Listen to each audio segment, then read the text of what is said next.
I crashed my bicycle in 2022. First person to visit me in the hospital, even though I hadn't seen him much for the last 3 years, was Dave Doiker, my old riding buddy. Shortly thereafter, my wife had a mastectomy for stage 1 breast cancer. So we were both laid up with our injuries, and I get a text from Dave saying, "Hey, let's do this ride." I am riding, of course, for my wife, who is a 1-year cancer survivor, and also my father, who died of colon cancer.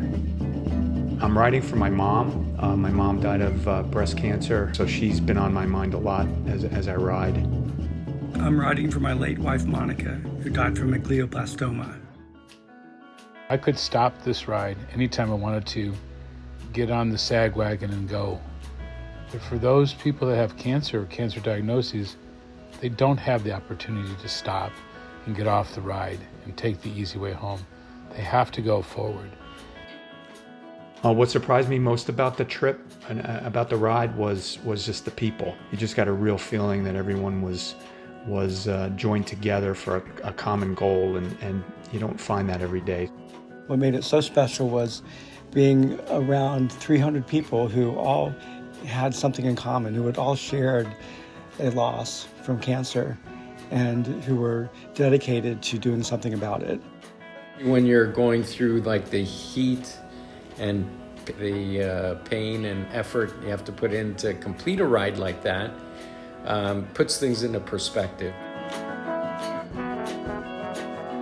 Steve, Rob, and I were riding on the second day, and we realized that there were 3 other guys here from the north that we were playing catch up with. They'd pass us, we'd pass them, and then finally I said to one of the guys in my group, "Hey, let's just try to catch up with them and stay on their wheel." And we got to know each other at the next rest stop, and we just went from there. We socialized, we formed bonds between the riders, and we encouraged each other. We'd go through a small town, and the streets would have people lined up cheering us on with bells and banners. I started out thinking this was going to be a personal experience, a personal goal, personal challenge, I guess is probably a better way to put it. But in the end, I realized that it was a lot bigger than that. It was about raising money for research that really is making a difference in people's lives. We were in Niagara Falls.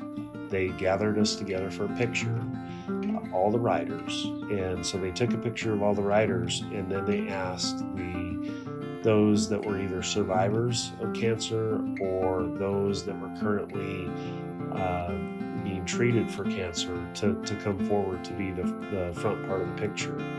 And there were about 30 to 40 people that stepped forward, and just that moment of realizing that here I was perfectly healthy, and all the challenges that I faced during the ride, to see how many people had courageously battled not only the battle of the ride, but the battle of their life in terms of cancer. And that was just very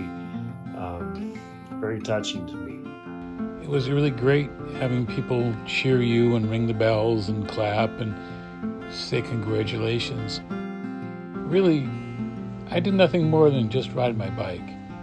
You know, I would have done it anyhow, whether they're clapping or not. I think the people that they really should be clapping for are those victims of cancer, the cancer survivors, the people that are currently in treatment. They're the people that really deserve the accolades.